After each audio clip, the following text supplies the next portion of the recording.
This is my most viral video on TikTok. It has 19.2 million views. I've never done paid traffic, so everything that I've done to build will probably do about 2.7 million this year off the back of just organic social media growth. Because when I left my six-figure job, I fell flat on my face. I ended up having to move in with my grandparents as a 30-something-year-old man and a 3-year-old kid and a wife. Talk about a very humbling moment in your life. This is the Content Capitalists Podcast. We talk to business owners who've used video to grow their businesses to $1 million a year or more. How they did it, what worked, what didn't. Welcome to the Content Capitalists with your host, Ken Okazaki.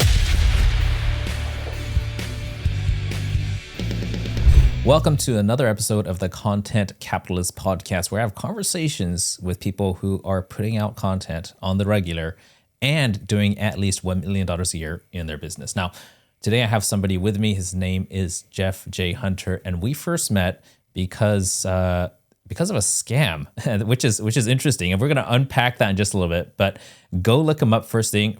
If you're on YouTube, look at the description. If you're listening on the audio podcast, look at the show notes. Check him out, especially on TikTok, where he is crushing it. Jeff, welcome to the show. Yeah, we met through a content scam. Yeah, that was a weird situation.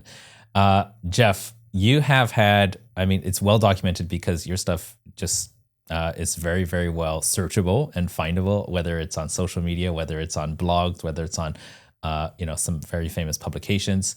And that's helped you in your business quite a bit, directly and indirectly. Now, a lot of people, they have like a very specific content plan and schedule. What I see is you're kind of doing things quite organically and on a bigger scale.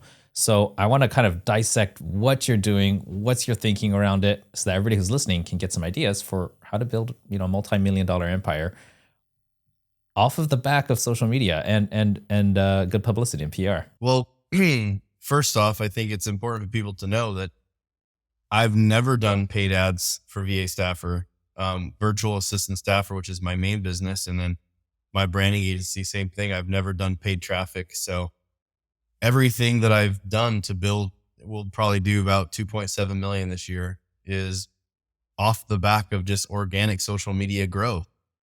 I'm a huge proponent of writing. I love writing. So I think that, being a good copywriter is really just one of the best things you can do as a marketer. And now I'm going more into video because, people are lazy and their attention spans are kind of getting shorter. And now we live in more of a TikTok generation.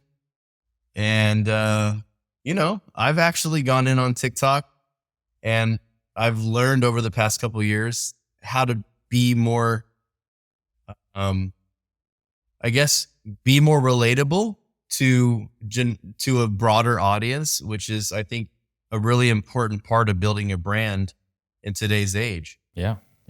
So just to give the listeners a kind of an overview of who you are, could you explain just about the businesses that you have and so that people get a handle on you? And by the way, if you're listening to the audio, this guy is rocking his merch and his branding on his shirt, on his hat, on the backdrop, like it's everywhere. So I think that he's definitely on the up and up when it comes to brand marketing as well as social media marketing. But let's get an overview. You mentioned VA staffer. What else do you do? Yeah, so VA staffer is a virtual assistant agency. It's more of a permanent staffing solution. And, in my previous life, I used to be an IT project manager for a Fortune 500, and I used to literally manage remote teams. So no surprise that when I left and did my own venture, I fell flat on my face when I found out that I had no idea how to do marketing and sales, because as a project manager, your job is to just make teams work and make sure that, what was promised is delivered.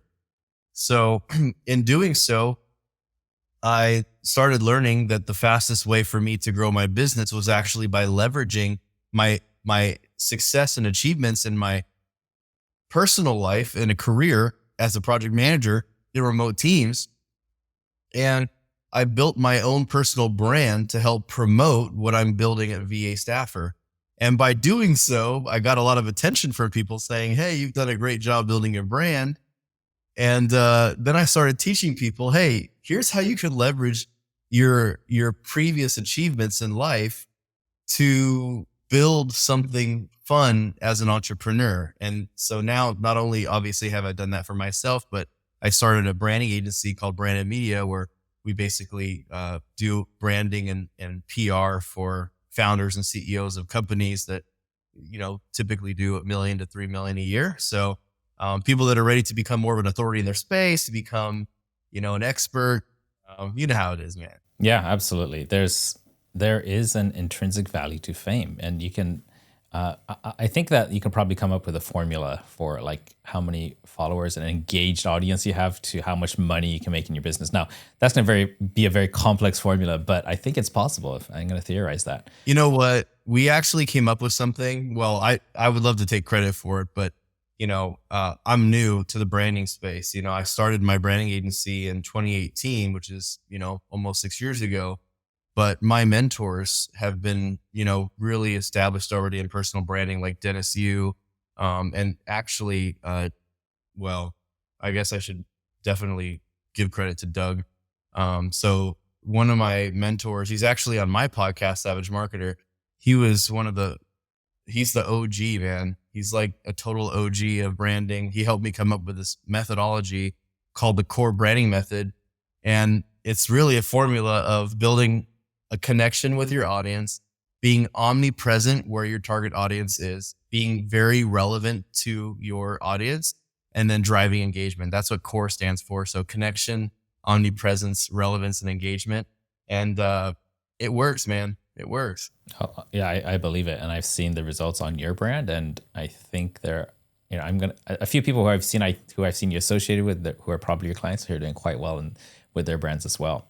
So what I'd love to do is take us back to before you started your agency, when you were, you said that you were in corporate and a project manager, and then you fell flat on your face with your first attempt. What was that? Just so that, anybody who's not making $2.7 million a year right now can feel encouraged. Like, I can relate to that. Well, I had a dream job, man. I had a cushy 6-figure job, company car, company computer, company phone. I had a company credit card. I could swipe $75 a day for food. I gained like 50 pounds. And it was really hard to give all that up to go in on my dream, which was to, build an incredible, staffing agency. Like it's funny because I didn't realize that what I was doing when I worked in the corporate world was so valuable. And I actually questioned it. I thought about quitting many times along the way, just FYI.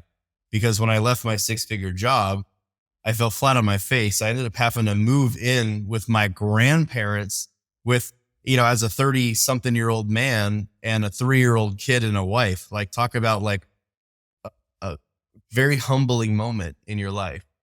And just taking a huge risk like that. And, but in reality, I weighed the risk. What is the risk of me not going for it? What is the risk of me not taking my chances?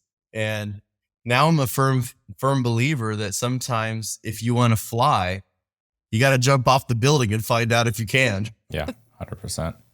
And so are you okay sharing what company that was, that Fortune 500 company that you were working in? Yeah. No, I mean, I really like the company, actually. I used to work at Phillips Electronics. It's a really incredible company. And I loved my job. It's just that I had differences of opinions with, the management team, and went through multiple managers, my career there. And I didn't feel like I was valued at the end of it. Was going through a lot of stuff. My dad had cancer, was diagnosed not to live until Christmas that year. And I learned about that news in February. So, less than a year. My grandfather was diagnosed with a lung infection, which ended up taking his life. So actually, because I've left my job, I was able to actually live with my grandfather for like the last month of his life. And my son, who's named after him, Jesse, which, by the way, you introduced me as Jeff J. Hunter after my grandfather died in 2016. I took his name on. So my middle name is Jesse, named after my grandfather, Jesse. And after he died, I actually just claimed it. So like every time I'm introduced, whenever somebody introduces me, I'm very bold and I say Jeff J. Hunter. And you know what? It sparks so many conversations, like why the J? And it's kind of like in living memory of my grandfather. That's a good way to remember him every time you're introduced, every time you introduce yourself. That's It gives me an opportunity to share the story about a man who was that impactful to me. So that's amazing. Now, look, there's a couple stories that I want to touch on. I remember on your social media, there was a couple inflection points where something about a gaming chair and something about a cancer scare, right? A skin cancer or something, Ooh. right? Now, a lot of people have a very structured approach to, okay, I'm going to shoot this many videos and I'm going to spend this much time. And I think that's fine. It does work. But your path was a little different as far as growing your social media influence. And a lot of people would say that's random, but somehow strategically seems to be working out for you. Could you touch on kind of your thinking around publishing what's on social media and how that's going to tie in with your business? Well, I will tell you this straight up. And this is actually something I learned this weekend. I learned the hard way through my own experience, but it was reconfirmed this weekend when I was hanging out with Ryan Mangan and Jose and a bunch of cool people that work with some of the biggest names that you and I know, like, the guys that do the social media and all the video marketing for Alex Hermosi, Grant Cardone, these big celebs that are just crushing short form media. And I have to admit, I always, like most people know, one of the things I've if you Google this, I'll actually show up. I call it the 90-10 rule. And it's so interesting because it's so applicable to damn near everything. It's like the Pareto's principle on crack, because it's really not 80-20. It's really 90-10. Like most everything in life, it comes into this weird 90-10 peripheral. Like if you have 10 things on your to-do list that will drastically, 10 things on your business list of things to do for your business, one of them will actually be the one that's like drastically changing and impacting your business. And it's the same thing, there's usually out of 10 clients, you've probably got that one client that is amazing, or it could be the other way around. You have that one client who's just a pain in the ass, and it's the same thing with content. It only takes that one piece of content to really make you go viral. But on the other side, you need to do generic content and then that one thing that's specific. It's just weird how this 90-10 rule dynamic flip works. But one of the things that I've learned is if you go on my TikTok, I've already proven, if you go to TikTok and look up Jeff J. Hunter, guys, you'll see that I've consistently gone viral. See, it's not hard to go viral on TikTok. It's hard to go consistently viral on TikTok.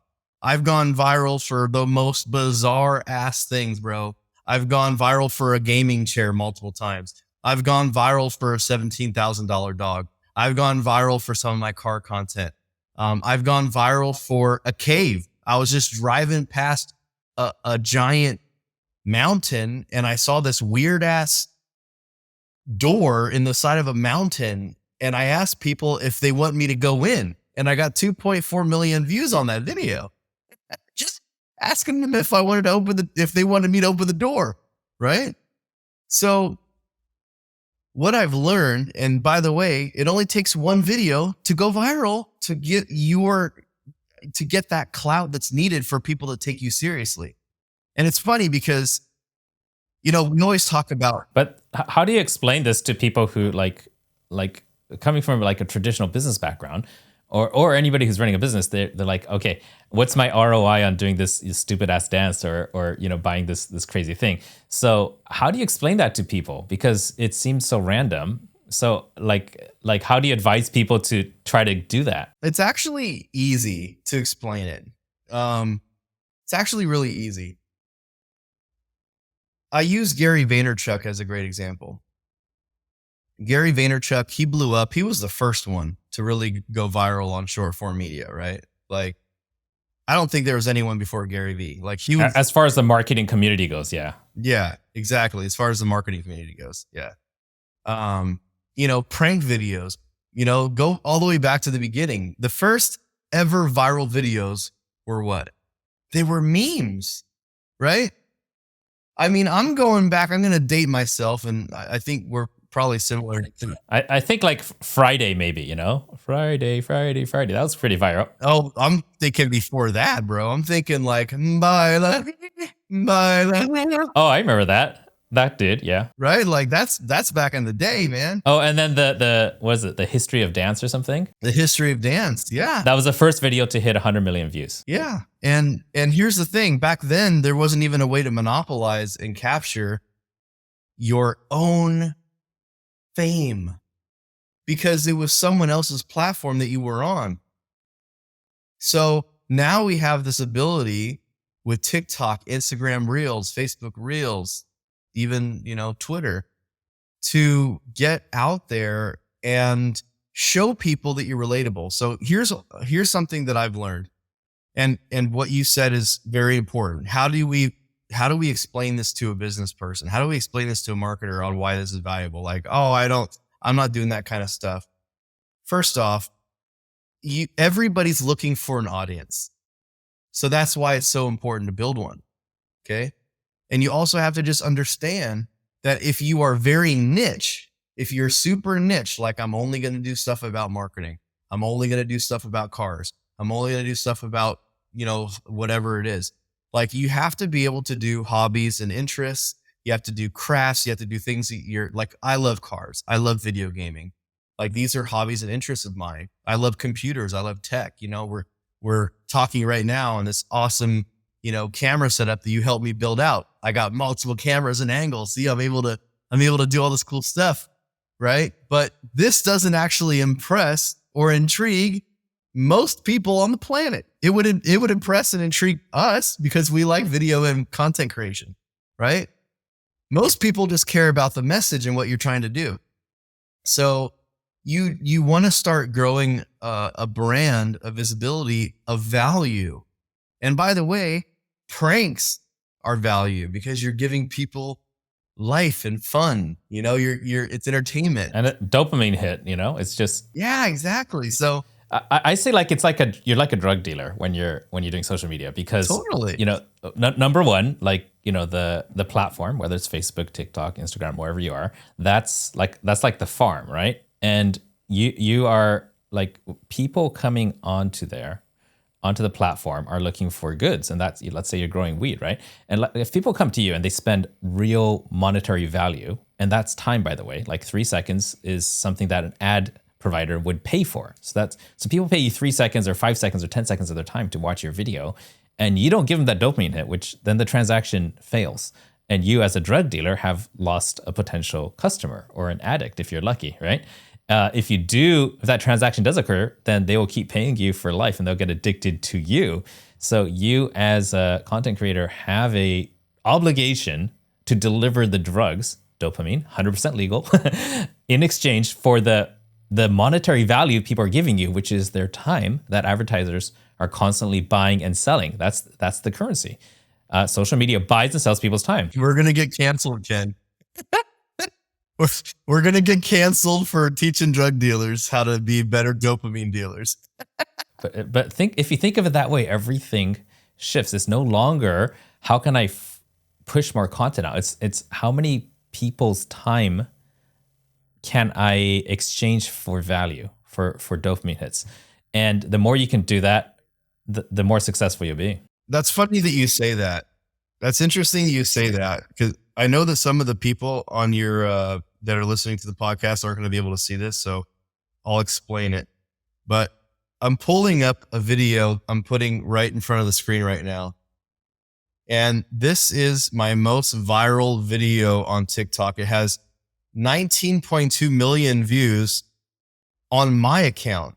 What you don't know is that that video was stolen and reposted by Pubicity, by Hoodvids, by some of the biggest viral content, 9gag, by the biggest content farms on the planet. And estimated about another 250 million views on top of that. I mean, I've literally had memes made about me. You are a meme. I am a meme. In some circles, yeah, you've become a meme. Yeah. And the video is very simple. And you know what? I'm going to hold the microphone to it while I play it. Hold on. Here we go. See if I can get this to work. Hopefully this will work. And that's somebody else's soundtrack you use, right? It was like a trending soundtrack that you overdubbed. Yes. We'll talk about that in a second. But this is what's really cool. And also a reason why I like TikTok, because I can cheat and I can use other people's content as inspiration. So watch this. Don't get me wrong. An adult living on your own is pretty great. The only problem is that I now have access to adult money, which means I can buy whatever I want, which means I end up buying shit like this. I remember that.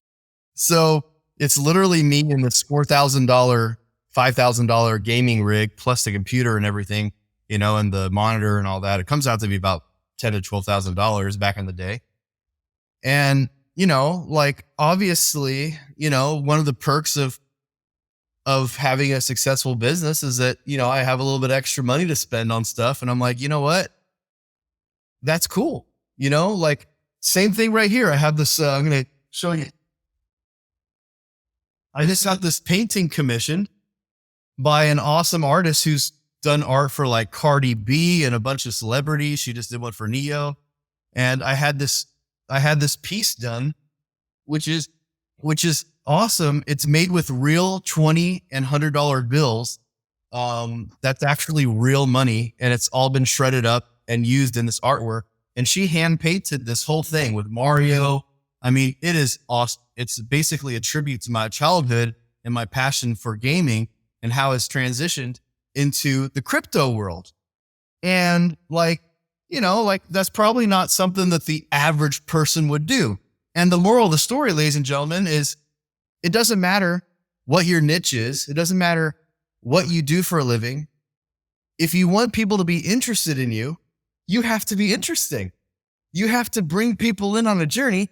You can't be average and expect savage results. You got to do something savage. That's the whole purpose behind the Savage Marketer brand, is that you have to do things that make people wonder, what is this person doing? What does he do for a living? You want to make someone be curious about you. You want to intrigue people. You want to be that hot blonde at the bar that doesn't talk. You know, like you just want to be attractive. You want to be fun. You want to be exciting. You want to bring energy and make people, even just like when I'm in that gaming chair, people, their imagination must be running. Like they imagine themselves in the chair. I've made that company a lot of money, by the way. They sent me another one. They sent me another one after that I haven't even made a video about yet. So the point is that building your brand online, if you're doing short form, I hate to say it, and this is where I was going before, but it used to be like vanity metrics don't count. Like they totally do. Like I'm just gonna throw it out there. Like having 1,000 followers or having 100,000 followers. I think the vanity metrics, and here's where I think there's value to both sides of the coin. The people who say they don't count are people, I think, mostly in like direct selling and direct marketing. Like, hey, buy my t-shirt, and they got 2.5 million followers and they sell 0, right? That's where it doesn't count. But where it does count is actually like someone saying, hey, I'm considering buying your coaching program or your agency services. And 9 times out of 10, before they sign like a 6-figure check to you, which is, you know, on average, I think our clients, that's what they're paying, right? They're going to Google you, and the more affirmation, the more confirmation they have of your fame and your history of actually being present, other famous people also paying attention to you, which kind of confirms their bias that they want to work with you, that can make like a big difference on whether they sign the check or they ghost you. And where they're ghosting you, a lot of times, because I know I've done this before, someone wants to get me, you know, on a retainer. I Google them and it's like very random or crickets. And I just don't feel like responding. Or, you know, I politely do sometimes, but, you know, a lot of times it's just because I didn't get that feeling like they have a real presence, a history, that they have credibility. And by the way, vanity metrics isn't just about follower count either, right? Like, you have to be seen as an authority in your space. Follower count is a reason to be seen as an authority, but it's not everything. As a matter of fact, it's one of the least valuable statistics there is, because some of the most incredible people that I know don't have a lot of followers. And mostly it's because they haven't been very intentional in building their brand. They've been busy building a business, right? And but I'll tell you one thing: when I'm in these rooms, because I'm a contributor to several publications, I frequently get press passes at pretty much all the events that I want to go to. South by Southwest, just recently at the Web3 Expo, TechCrunch, Disrupt in San Francisco.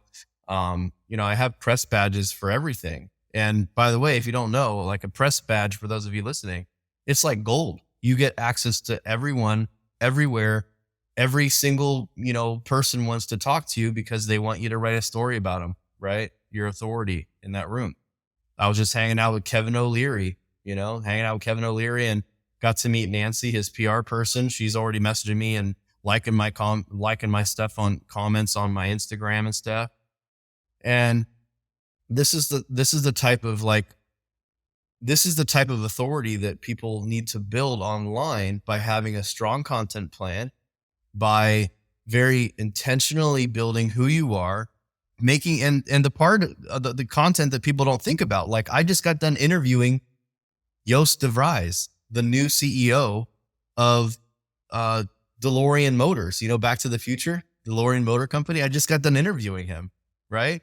I just got done interviewing the senior editor for one of the biggest, crypto magazines out there. Her name's Rachel Wolfson, and she added me on Twitter. And here's something that I want to throw out there too.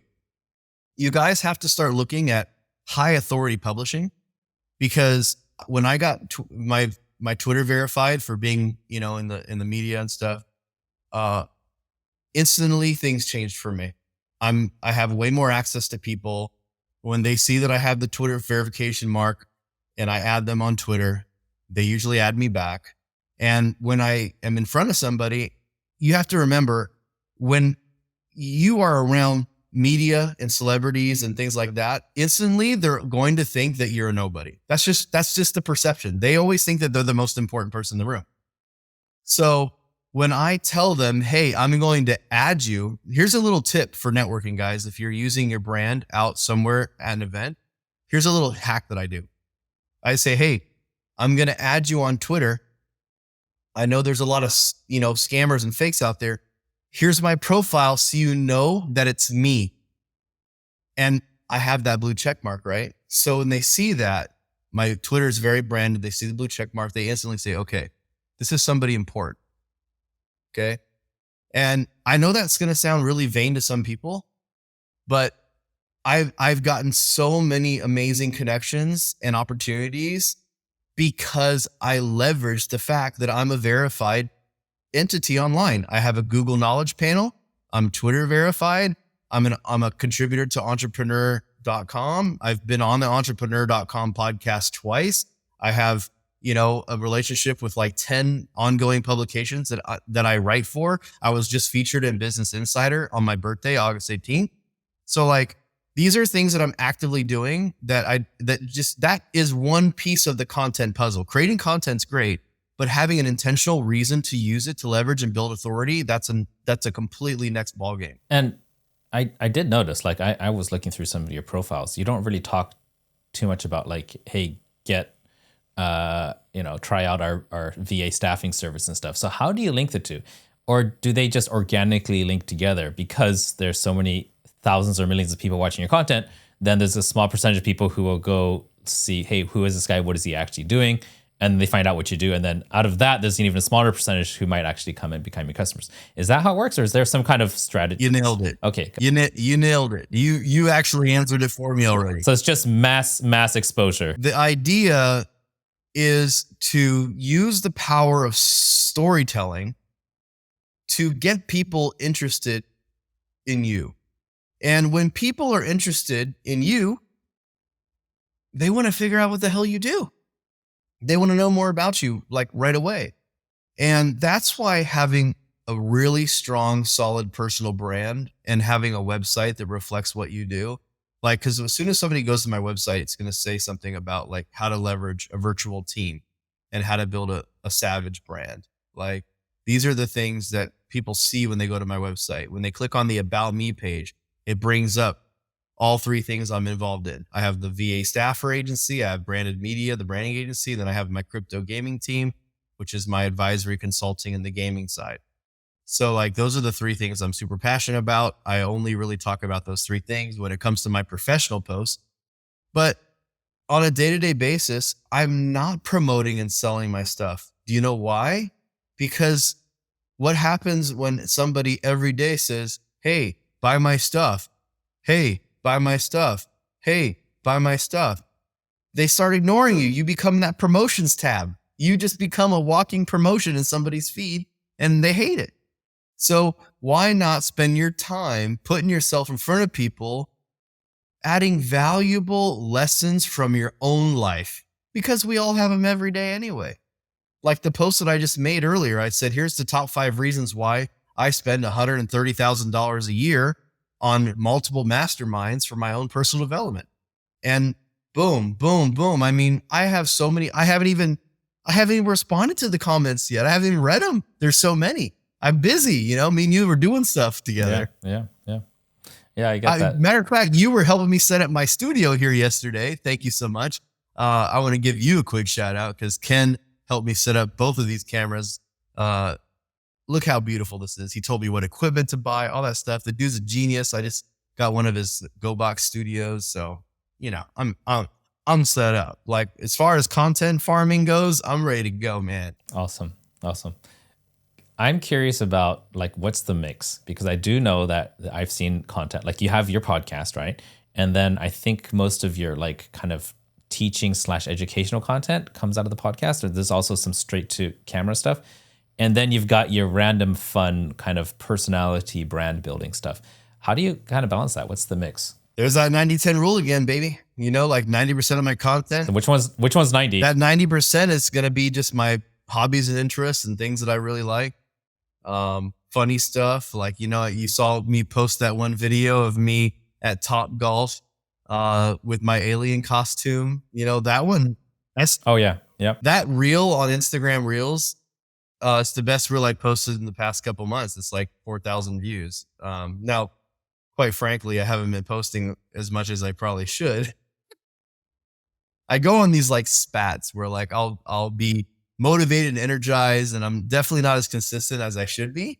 That's my bad, totally. But I've made a huge mission for 2023 to make video content like my priority content, because the cool thing about investing in video is that I have copywriters too. So like I can send them my videos and then they can have stuff to write about all day long.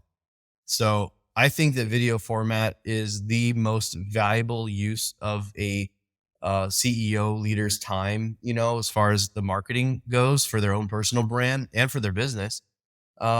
Because like we've probably got 3 or 4 different things just in this podcast that can be turned into blogs, social media posts, little tiny clips of me saying random stuff, you saying random stuff. Like, this is a really valuable way to create content. And I love podcasts specifically because I don't like standing in front of a camera and just like recording content.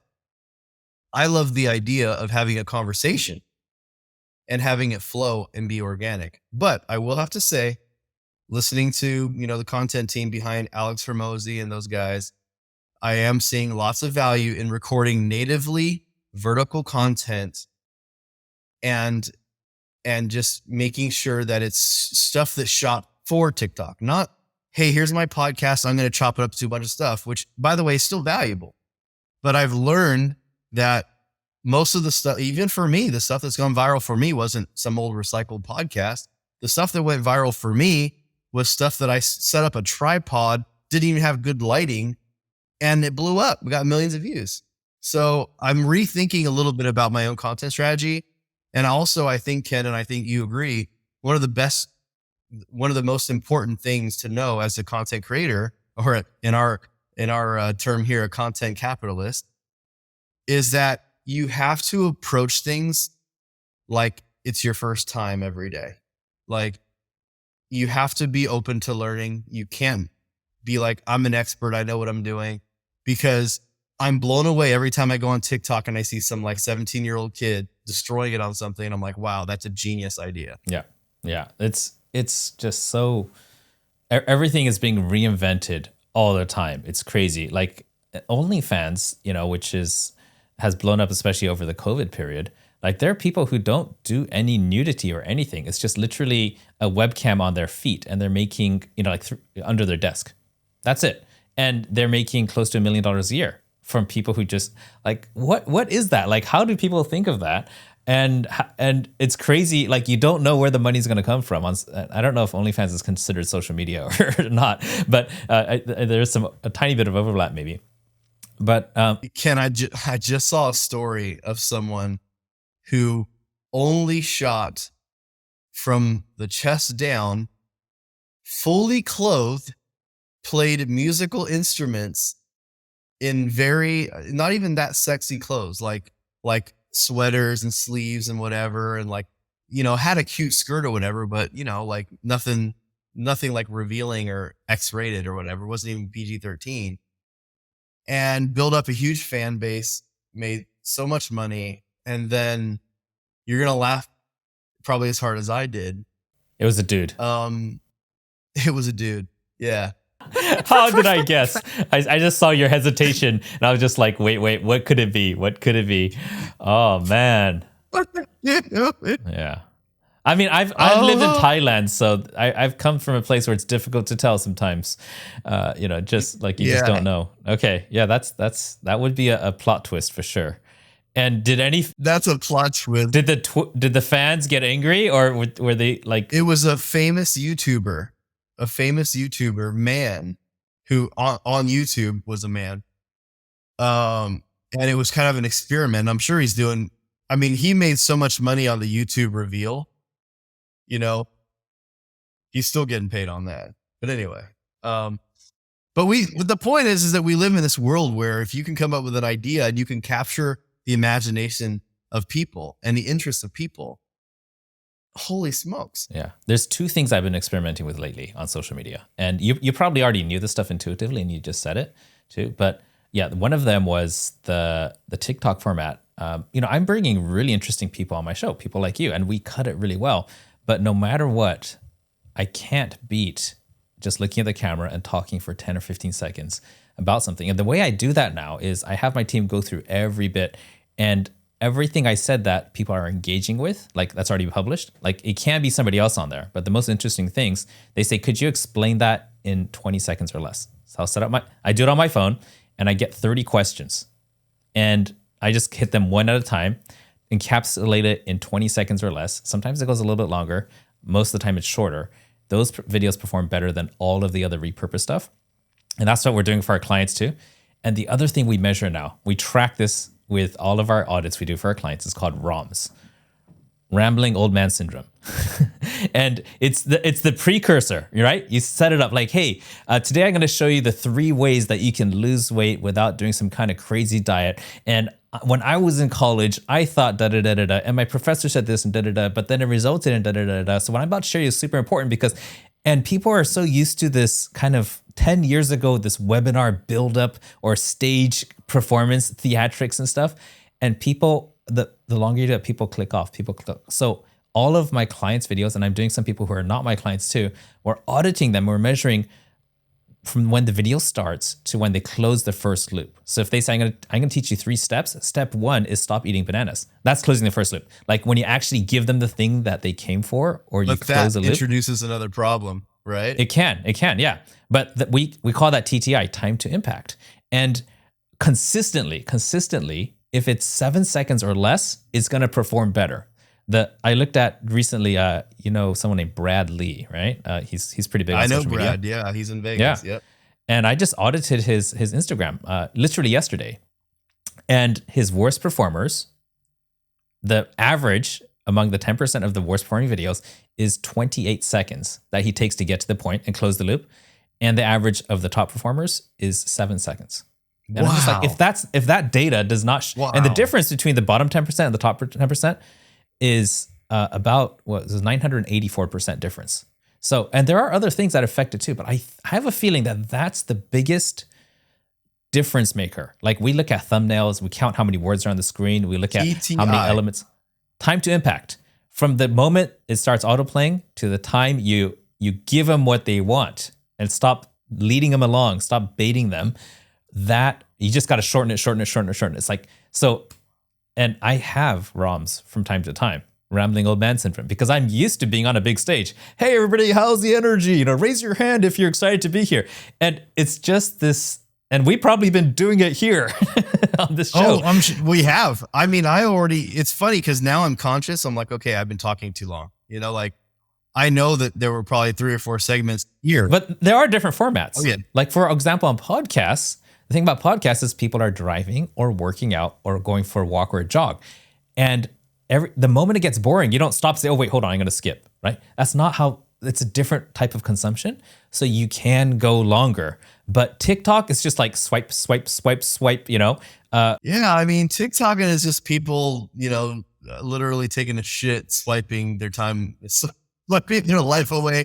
They're asleep in bed, trying to fall asleep, like. So the hook is super important. It's super important. But I think the thing that people are not measuring, that they need to start measuring, is TTI, time to impact. You hook them, then you give them the impact that they want. And I'm trying to train my team on this, and it's a tricky thing. But for me, the impact is not a specific word that's said. It's when I get the gut feeling like, oh, that's the point, because sometimes it's not like, it's hard to codify it in a format. But if you're going to track anything, like, because I know you do content creation for yourself and your clients, time to impact is the moneymaker. You could keep doing the same thing, just format it differently, and it's gonna make a difference. I'm gonna test it out after we're done with this podcast. I'm gonna turn this camera right here vertical. I'm gonna try some TTI testing. Yeah, do it. It's a game changer for sure. I'm gonna try like the same content, but like different length. Yeah, do that. And also, the other thing is don't close your video with just say, like, for example, a lot of people say, hey, that's my tip today, see you next time. Then that gives the signal to the person, all right, skip. Like they go to the next one, right? However, if you cut it off without a proper ending, then they're going to watch it again probably, or more likely. And they'll watch, I've been caught watching a video 3 or 4 times. It's just like, why did I watch it 3 or 4 times? I'm like, because they never told me goodbye. They never said, this is the end. That's why. So I kind of didn't even, because there's so many cuts inside, I didn't really even see like that wasn't a cut. That was actually a loop, right? So that's another tip, is don't close your videos, because then you just get to keep repeating the same thing to the same person. And they're more likely to remember it, and it'll tell the platform that your video is popular, and they'll show it to more people. Ooh. Man, Ken dropping the bombs over here. Well, I want to help you out, but dude, you're doing so much better than me right now on social media. So you should be dropping, like, what are the things that are like, I guess for me, like, I'm coming from the perspective of clients come to me, they're just like, how can we help more people to like what we do so that they buy our stuff? And they want a system. And I'm trying to capture your lightning and put it in a bottle. It's like, you don't really have a system. You're just like, have fun, be cool, and then you'll be seen, and maybe somehow a fraction of those people are going to want to work with me. So is there a middle ground? How do we do that? There is. The answer most people aren't going to like. Hanging out with some of the top content creators on the planet, the one thing that I learned is that they'll have topics planned out, but nothing is ever scripted. They just have topics. Like, what are things that people are thinking about? Another thing, I actually learned this from JP Sears, if you know him. JP Sears says one of the surefire ways to go viral is to say something that people think, but they don't say.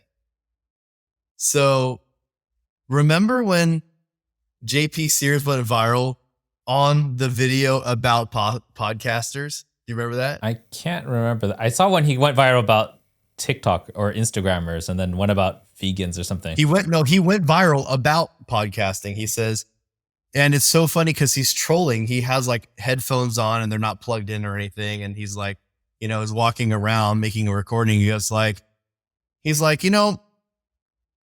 I like to go on podcasts with my friends that I already know and say inside jokes and that nobody really gets, but we still laugh because I'm a podcaster, or he'll say things like, I like to have, I don't have guests on my podcast because quite frankly, I know I'm right and I don't really care about what you have to say. So I have my show and I don't have anyone on my show. Like he had all these funny things that like podcasters, what we're thinking about, but no one's actually said. And, it's really interesting how it kind of brings us in like on the team, like, okay, that's what I'm talking about. That's it. This guy gets it. And then they share it to someone else. That's the key. Are you relating with the audience enough to where they're like, oh my gosh, this guy understands me, and then shares it to their friend? That's when you know you're winning. I guess it could be argued that that's what Andrew Tate did really well, is he said all the things that so many people were thinking, but it was too politically incorrect or not polite or anything to say, but his audience just blew up like crazy. He was the most searched person in the world, right? For a long period of time. Andrew Tate, if we're going to stay in the political realm, we can go AOC, we can go Trump, we can do, like there's so many of these people that they're saying a lot of what people want to say, but they're too afraid to say it. And, it's kind of goes back to, that counterculture type mentality. It's actually really easy to be polarizing. And here's one statement of advice I'll give. Totally made that word up, but like you have to be able to take a chance losing people in your network by declaring something. You have to stand for something. You can't be afraid of losing friends because quite frankly, if you're losing people in your network because of your opinions, they're probably not people you want to have in your network anyway, quite frankly. Yeah, I've seen you do that multiple times. You make a statement and I'm like underneath, I could see that, yeah, it is something that you probably believe in, but you know that it's also going to drive the people who agree with you closer to you, right? And the people who don't agree with you, you might do business with them, you might not, but they wouldn't be the kind of people you'd want to hang out with. Right? Because it's just a different tribe. Yeah. I don't want to get your podcast taken down, so I'm going to be very discreet in this topic. But just a couple years ago, when they were talking about certain health issues that we had, the pandemic, I guess you can call it. It was very taboo to question the science of what we were doing. And look at the people that have blown up because they were just saying what other people were afraid to say because they were ridiculed. They were called misinformation. They were called conspiracy theorists. They were called all sorts of things. And here we are a couple of years later. And, the facts are coming out that I guess the science isn't. A lot of them are. Like Trump got ridiculed for saying it was a leak from a Chinese lab. And it turns out it very likely was, but that news didn't come out till years later. So it is kind of crazy. And then they found out that the Dr. Fauci, and this is funny because like even me thinking back, I'm like, I remember specifically back in 2020 when these statements were being made, I was like, dude, whoever really believes this is like a serious conspiracy theorist. So it's hard to imagine this is actually coming true to find out that the Wuhan lab actually took funds from the guy who's over here in charge of the cleanup from it. It's we have it on record. It's like, anyway, the point is that and I think that I've proven my point because here we are talking about it. These are things that we wanted to say years ago, but we were afraid or didn't want to, whatever. while other people were like, stay home and stay safe, save lives, stay home. And we found out the lockdowns not only didn't work, but they actually caused unneeded death and harm to family members in nursing homes, just all these things. And it's like, it's tragic. So basically, if it's something you believe in and something that you're willing to stake your flag in, then don't be afraid to talk about it, right? Even if there's going to be some fallout. That's your philosophy around content creation, right?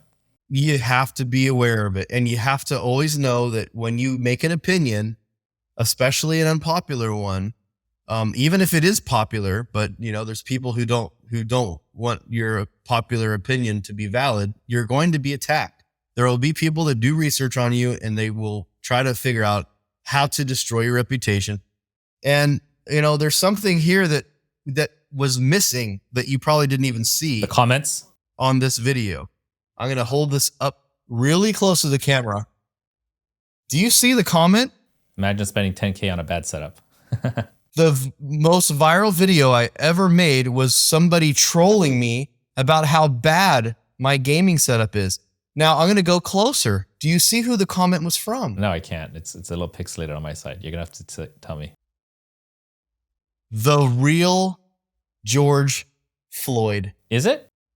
After he died. This is a comment from someone named the real George Floyd. Jeez, what an asshole. Exactly. So it had all the recipe of virality. You had even the person who commented on it was a troll. It was a troll name leaving a troll comment, right? And he just helped you.